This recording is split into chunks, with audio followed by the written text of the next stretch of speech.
kas tada su tais tipais, vat, nuolankesniais, kaip 50 metų, kai jau reikia maištauti? Kas tada su jais būna? Aš negaliu pasakyti, ar reikia Faktiškai mes apie tai tik ir šnekam, kaip nauja paauglystė, aš taip suprantu, viskas naujas gyvenimo etapas. Yra tiesos. Matai, gali būti, kad tokios moteris ir pradeda maištauti. Jos buvo per daug tylios ir paskui pagalvojo, kad nes jos galbūt pradeda eiti į terapiją, nes joms visi tie estrogenai nukritę, išderina visą hormonų sistemą, ar net tada jos galų gale per visą gyvenimą pradeda pirmą kartą kelti klausimus apie tai, o kasgi aš esu? Kasgi aš esu? Ir nuo šito klausimo bet kokiu atveju prasideda savęs pažinimas.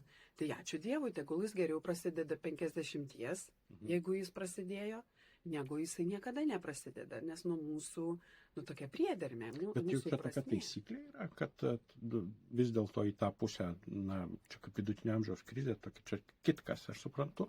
Bet čia žodis krizė, ką tu pasakei, irgi yra etiketė, ne? Tai krizė, jau šiais laikais visi žino, kad tai galimybė ir toliau ir daugiau.